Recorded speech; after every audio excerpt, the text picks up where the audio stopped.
My name is Isaac. I'm 31 years old and I live in Brooklyn.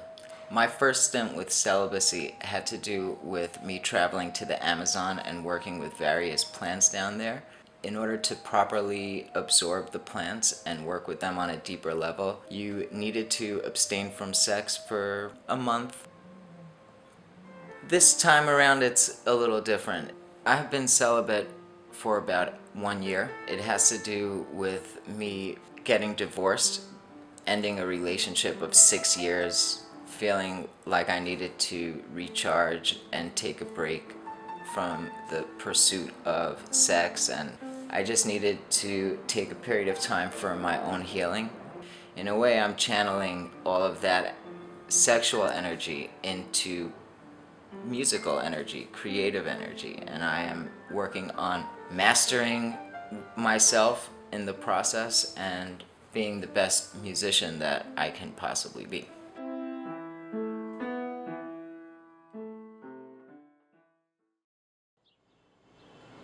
My name is Antonia. I'm 42 and I'm from Brooklyn. Before 2 years ago, I didn't know that there was such a thing as asexuality. I was writing a dating profile and I was trying to describe myself. And the term I came up with was naturally celibate. I saw this thing called asexual and I was like, oh, what's that? And so I clicked on it and I was like, oh my God, that's like totally me. I've had sex, because that's the normal thing you're supposed to do. But it's like, I have other things I could be doing. I think I'm more of a sensual person. I would much prefer laying in bed hugging. Wow, that turns me on as opposed to the sex per se. I've always been a spiritual person. I think for me, it's important that sex have that spiritual component to it. That's what would interest me, as opposed to just the regular physical thing.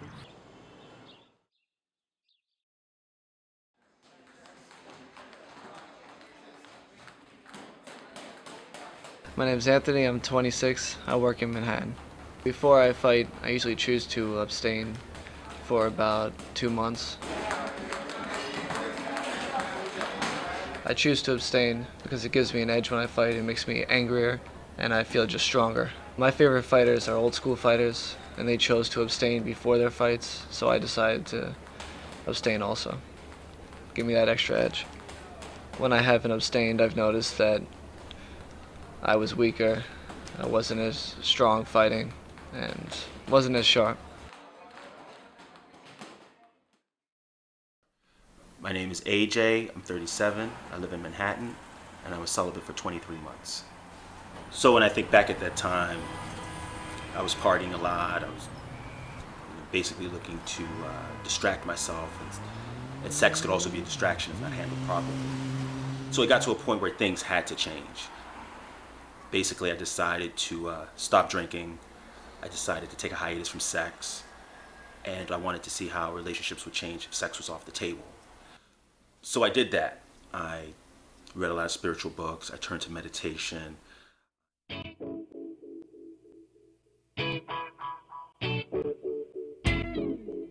So even after all that work, I did not become a miracle worker in the area of romance.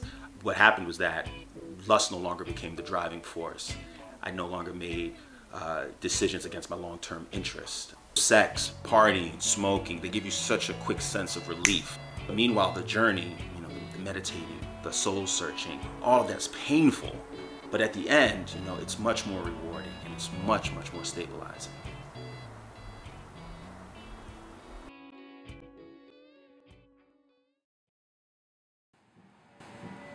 I'm Sister Betty McLaughlin. I'm a religious sister for the last 51 years, and I work at a parish in the Bronx called St. Benedict's.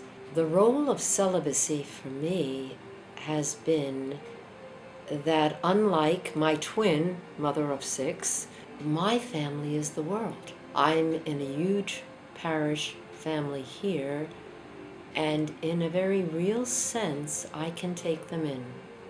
I can visit their deathbeds, their hospital visits, their convalescence, and that's my priority. My broader stance toward humanity I think is largely a consequence of my celibacy.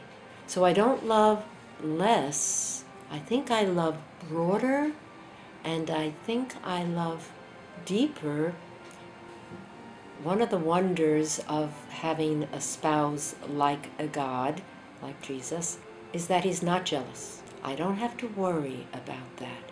I value human sexuality. I see the beauty of it in cementing a couple's love and the need of that to raise children. But I don't feel I've had a lesser life at all. Lord, is it I, Lord?